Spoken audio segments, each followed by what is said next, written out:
Like standard online shooters, fighting games have adopted many systems for mobile games and live service games. Fight! Still, when Mortal Kombat 11 was revealed back at the Game Awards 2018, I was hyped. Worried, but hyped. Was this going to fix all the problems I had with Mortal Kombat X? How much meddling was Warner Bros. Going to do after the controversy with Middle-earth: Shadow of War? If one thing was for certain, it's that MK11 would have to test its might. Welcome to MojoPlays, and this is our review of Mortal Kombat 11.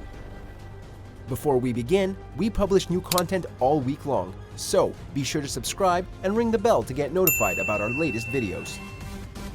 Generally, Mortal Kombat 11 doesn't shake things up too much. You still have fatalities, brutalities, and the like, but things are a bit different in terms of mechanics. You no longer have a meter to build up the X-ray moves. Instead, players start out with 4 regenerative bars, 2 for offense and 2 for defense. It isn't a drastic change though. Basically, the offense bars allow you to pull off enhanced moves, whereas the defense moves can help you break out of a combo, just like breakers in MK9 and MKX. With enhanced moves and breakers now in their mechanic, you don't exactly have a super move to pull off. Instead of X-ray moves, players can execute fatal blows. If you find yourself with little health remaining, you can use a fatal blow to even the odds. However, once you use it, you can't use it again, but if you miss, you'll have to wait a while before you can try again. You may also pull off a punishing move called a crushing blow, which is dealt when you manage to attack your opponent just as they're attacking. It requires some quick reflexes and anticipation to pull off, but it's pretty satisfying when you do it. Another change that's been made is in movesets. Not only can you customize your favorite combatant's costume and weapons, but you can also equip different abilities. These can vastly change the way you play, and when you get to the augmented gear, the fights get more complex. If you've played Injustice 2, this system may not be too foreign to you. If MKX was the latest NetherRealm Studios game you played, MK11 may have a small learning curve. This isn't meant to scare off any new players though. MK11 offers a quick and comprehensive tutorial. Things do get complex in the later tutorials, but they're a good way to hone your skills quickly. You can also take on character tutorials or the story mode in order to learn and experiment with different fighters. Speaking of story mode, this is the absolute best thing about MK11. Withdraw, or feel the wrath of Earthrealm's protector! They say that when a franchise has run out of ideas, the excuse to continue sequels is to introduce time travel. This often implies that's when the franchise jumped the shark. And while the series has used time travel elements in the past, this game uses this element with graceful gravitas. The story of MK11 picks up around where MKX left off. Shinnok is killed by Raiden, and his head is brought to Liu Kang and Kitana as a warning to leave Earthrealm alone. I will deliver you to Liu Kang and your NetherRealm minions. You will serve as warning and an emblem of my wrath. If you're confused as to what led up to this, go check out our Mortal Kombat story recap after the review. MK11's story mode is absolutely incredible from start to finish. Every character gets their time in the spotlight, and their interactions are very well written. For the entire 6 hours, I was eager to learn combos, learn about every character's past, and see what happens next. This was like an interactive movie I never wanted to end. And this is coming from someone who doesn't like movies longer than 2 hours. The only complaint I have, and not to get too picky here, but marketing is a big deal, is Ronda Rousey's voice acting. It's bearable, but Rousey's performance as Sonya Blade is about as flat as a popped bounce house, which made me glad the story didn't spend too much time with her. Alright then, Sergeant. Let's see if you can take me. The rest of the cast managed to patch the hole up and turn the bounce house into a bounce fortress with compelling performances and exceptional dialogue. Mortal Kombat 11 offers plenty of other things to do. In addition to fighting in classic arcade towers, players can take on special challenges in the Towers of Time. Yes, I have read up on the complaints about the towers being exceedingly grinding. Personally, I didn't find the grind that big of a problem, not as much as another thing, which we'll get to in a bit. My only problem with the Towers of Time is the reliance on consumables and the lack of difficulty adjustment. I'm a huge Mortal Kombat fan, but I'll be the first to admit I'm not the greatest player above medium difficulty, let alone easy.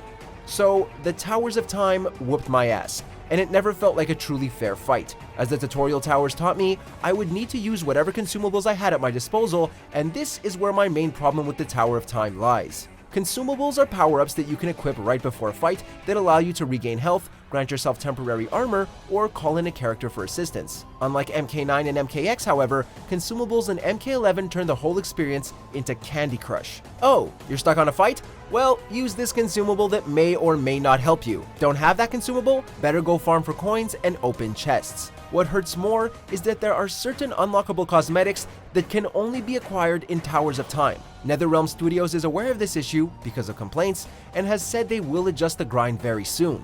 Though, unless they remove consumables completely, I stand by my words and will remain in classic mode.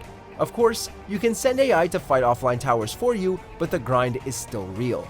And now, we've come to the biggest blemish, the Crypt. In MKX, the Crypt was presented as a sort of puzzle adventure where you could explore areas while unlocking content. Every chest cost you coins, with some secret chests giving you more coins than you spent. MK11, on the other hand, repeats the formula in all the wrong ways. You are an unnamed monk exploring Shang Tsung's island.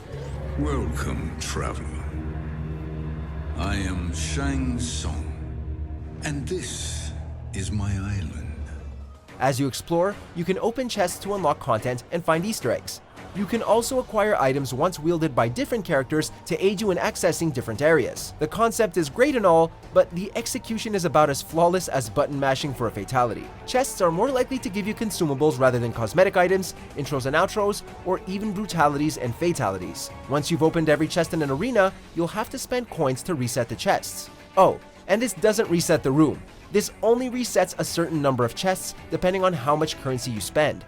If that wasn't bad enough, there are two other currencies you'll have to worry about in order to unlock more content: souls and hearts. All three currencies can be used at the forge to unlock more content and watch your combinations fail. If you want the recipes to craft rewards, you'll have to open chests to obtain recipes as well as forge items. There's also a shrine where you can donate coins only to get totally ripped off. This isn't the Crypt anymore. This is Loot Boxes, the game. I'm playing the Groundhog's Day version of Charlie Brown's Halloween. Normally, this problem could easily be pointed to microtransactions, but you cannot buy coins, souls, or hearts. Instead, you can buy time crystals, which are also obtained by completing challenges and leveling up your profile. Man, it makes for one hell of a grind.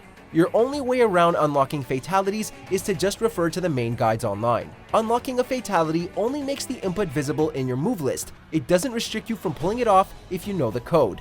Toasty! In addition to the migraine that is the Crypt, MK11's other major flaw is in its technical prowess, especially on the Switch. Here's what Dave had to say about that version. Now, obviously some sacrifices had to be made to get the game running on less powerful hardware, and unfortunately the cutbacks are very noticeable. Low-res textures, lack of any anti-aliasing, missing lighting, and missing particle effects like the orange smoke in Sonya's intro are just the tip of the iceberg. Friendly fight, yes? Fight to win or don't fight at all. Not to mention performance issues occurring during non-gameplay moments, like notable frame rate dips during fatality sequences, and the story mode will often stutter during the transition from gameplay to cutscene. Nevertheless, considering what the team had to work with, most of these issues can be easily forgiven for the convenience of being able to play the game on the go, especially seeing as the trade-off are smooth, 60 frames per second fights, with all the content from the Prime versions kept intact. What is unforgivable, however, are the visuals in the Crypt. Just when you thought this terrible mode couldn't get any worse, this port feels like they weren't even trying. Take a look at the textures on this tree, for example. I mean, look at this tree! Look at this tree! The Switch is capable of so much better than this! Considering this port was made in tandem with the core versions, it's likely the Switch port isn't optimized to its full potential yet, so don't be too surprised if you see a lot of patches for that version down the line. Still, if you're given the choice, the only reason you may want to go for the Switch version is if you don't have the other consoles or a powerful enough PC. Or if you really, really want to play this game on the go. What's up? What's cooking, good looking?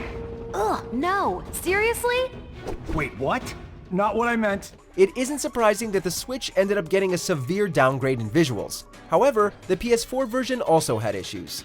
I experienced frequent audio glitches, audio cues were out of place, sound would cut out at random times, and it was common to hear characters stutter. Round 1, fight. At least I got a few laughs out of hearing the announcer yell, fight, as if he was scared to see the bloodshed. Overall, Mortal Kombat 11 is fine in terms of its gameplay. The mechanics are new without being too alien to veteran players, each combatant has unique moves to customize, and the story mode is phenomenal. Unfortunately, it pains me to say that it did not live up to the hype. The grind is too freaking long and too tiresome for me to recommend the game to anyone who isn't a diehard fan. With so much content locked behind an overly complicated economy, I can't find the justification in its $60 price tag. NetherRealm Studios has already addressed the problems and elaborated on some fixes in a recent stream. However, if the technical bugs and overly difficult Towers of Time didn't decapitate MK11's future, the progression system sure did. If they're really planning to support this for as long as they're making it seem, the rest of 2019 is going to be interesting, to say the least. Now that's what I call a miracle. Check out these other great clips from MojoPlays, and be sure to subscribe and ring the bell to get notified about our latest videos.